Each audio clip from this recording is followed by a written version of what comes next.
Selamat pagi Bapak Ibu Saudara yang dikasihi oleh Tuhan. Pagi hari yang indah ini kita kembali datang sujud menyembah Dia. Terima kasih Yesus. Haleluya, haleluya Yesus.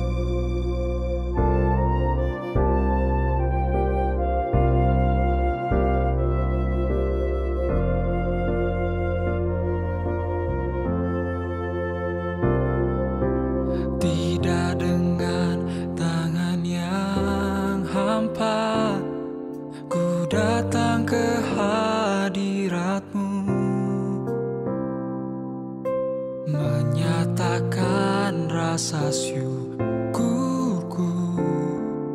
di atas segala berkat-Mu.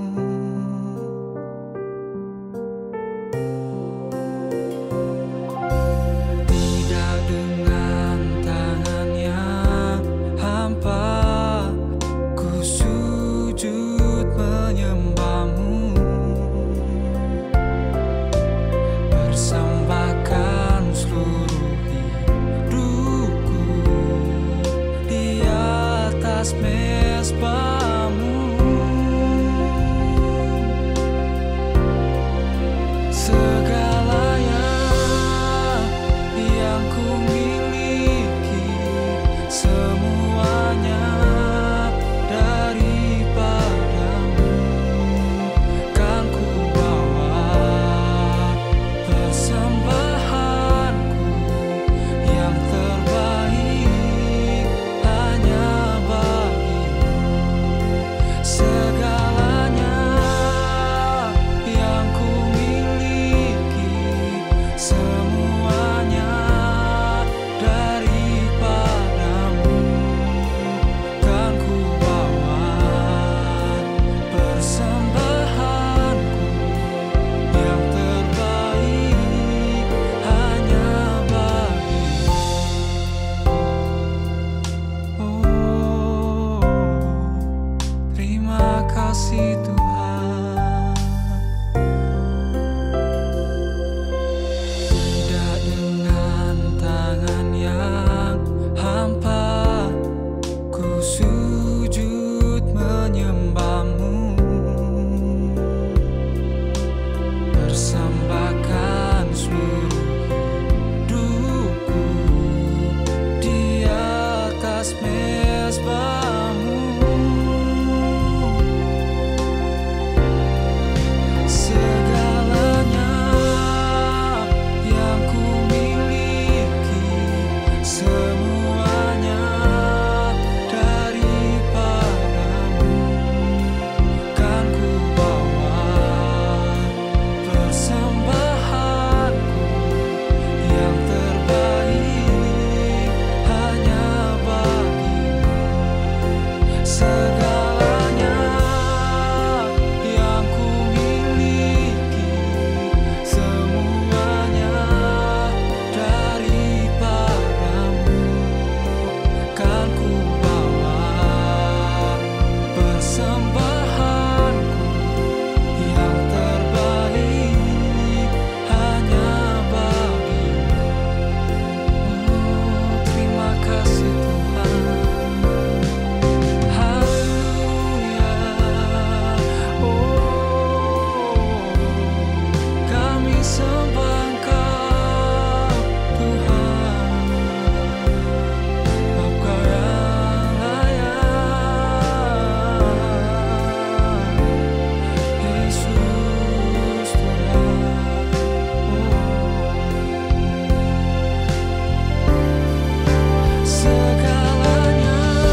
Puji Tuhan, Bapak Ibu Saudara-saudari yang dikasihi oleh Tuhan Yesus Kristus.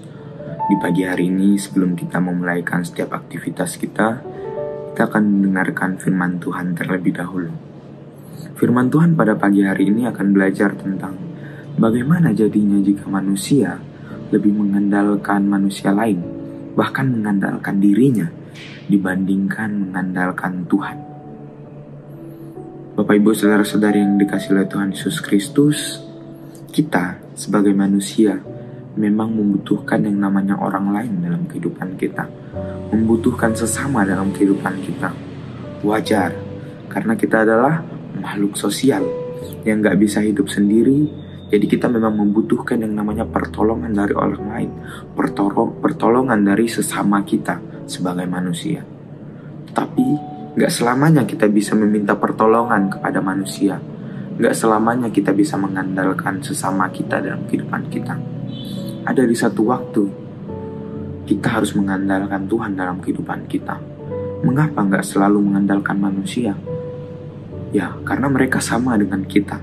Manusia memiliki yang namanya kelemahan dalam kehidupannya. Karena kelemahan itu, jadi kita membutuhkan Tuhan dalam kehidupan kita.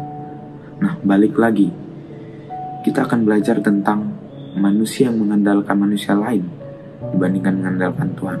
Apa jadinya jika manusia tersebut gak mengandalkan Tuhan, lebih mengandalkan orang lain? Apa jadinya? Kita akan lihat dalam Hakim-Hakim pasal 4. Di sana judul perikopnya adalah Deborah dan Barak. Kita nggak akan baca satu perikop ini, melainkan saya akan bacakan untuk Bapak Ibu Saudara di ayat yang ke-8, 9, dan yang ke-21. Saya akan bacakan untuk Bapak Ibu Saudara-saudari Hakim-Hakim 4 ayat yang ke-8. Jawab Barak kepada Deborah, "Jika engkau turut maju, aku pun maju. Tetapi jika engkau tidak turut maju, aku pun tidak maju." Kata Deborah, "Baik, aku turut. Hanya engkau tidak akan mendapat kehormatan dalam perjalanan yang engkau lakukan ini, sebab Tuhan akan menyerahkan Sisera ke dalam tangan seorang perempuan." Lalu Deborah bangun berdiri dan pergi bersama-sama dengan Barak ke Kedes. Ayat yang ke-21. Tetapi Yael, istri Heber, mengambil patok kemah, diambilnya pula palu, mendekatinya diam-diam, lalu dilantaknyalah patok itu masuk ke dalam pelipisnya sampai tembus ke tanah. Sebab ia telah tidur nyenyak karena lelahnya, maka matilah orang itu. Puji Tuhan. Bapak Ibu Saudara-saudari yang dikasihi oleh Tuhan Yesus Kristus, ayat ini dilatar belakangi pada saat bangsa Israel pada zaman hakim-hakim yang melupakan Tuhan. Mereka melakukan apa yang jahat di mata Tuhan di ayat yang pertama. Sehingga di ayat yang kedua Tuhan mengatakan Tuhan murka dan menyerahkan mereka ke dalam tangan Raja Yabin, Raja Yehuda. Dan Raja Yabin ini mempunyai panglima yang namanya Sisera. Sisera inilah yang diutus untuk menindas bangsa Israel pada saat itu. Singkat cerita, bangsa Israel pun berseru kepada Tuhan, sebab Sisera mempunyai 900 katanya di ayat yang ketiga tentara. Sehingga mereka kembali kepada Tuhan, dan Tuhan pun mendengarkan seruan mereka. Tuhan mengutus seorang nabi bernama Deborah.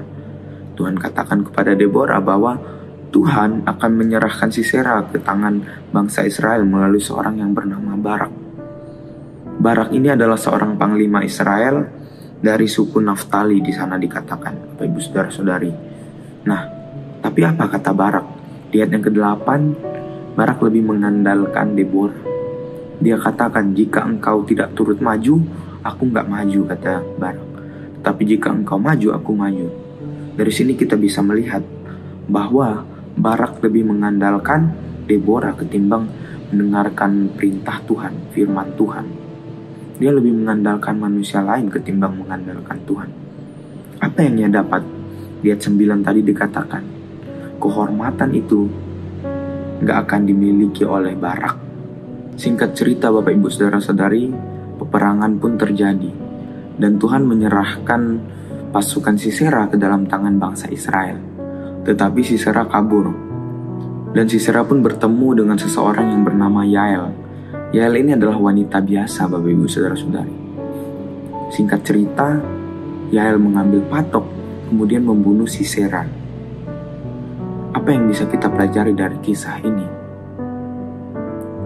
Sebenarnya Sisera ini akan diserahkan ke dalam tangan Barak. Tetapi apa? Barak lebih mengandalkan manusia, mengandalkan Deborah. Padahal Tuhan bilang, Tuhan akan serahkan Sisera ini ke dalam tangan bangsa Israel.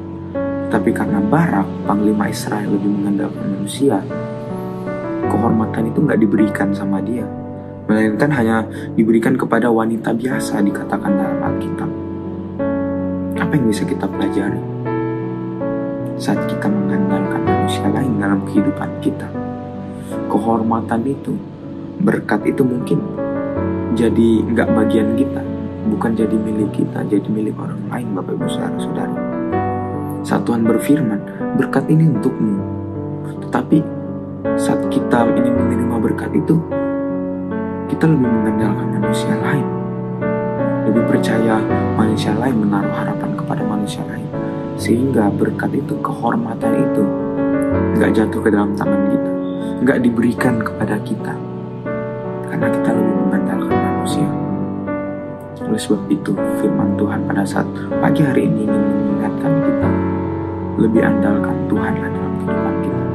Karena dalam Yeremia 17, di sana dikatakan, terkutuklah orang yang mengandalkan manusia, yang mengandalkan kekuatannya sendiri. Tetapi sebaliknya di ayat yang ke-7 di sana dikatakan, diberkatilah orang yang mengandalkan Tuhan, yang menaruh harapannya hanya kepada Tuhan. Menaruh harapan kepada manusia boleh, tapi gak selalu. Ada di satu titik kita harus mengandalkan Tuhan dalam kehidupan kita. Karena sesama yang kita taruh harapan itu adalah manusia juga, memiliki yang namanya kekurangan. Kita bisa kecewa, Bapak Ibu Saudara-saudari, kalau kita terus-menerus mengandalkan manusia dalam kehidupan kita. Ya jadi, andalkan Tuhan dalam kehidupan kita, agar jalan kehidupan kita baik-baik saja, agar kehormatan yang sepatutnya diberikan kepada kita menjadi milik kita. Puji Tuhan. Sekian firman Tuhan pada pagi hari ini. Biarlah firman Tuhan pada pagi hari ini dapat memberkati kita semua. Kita tutup dalam doa. Bapa, terima kasih di pagi hari ini, kalau Engkau mengingatkan kami, kalau kami harus lebih mengandalkan Engkau dibandingkan mengandalkan manusia lain. Taruh hati yang bijaksana dalam kehidupan kami, agar kami dapat mengerti setiap firman-Mu dalam kehidupan kami. Kami akhiri firman Tuhan pada pagi hari ini hanya di dalam nama Yesus Kristus. Haleluya. Amin.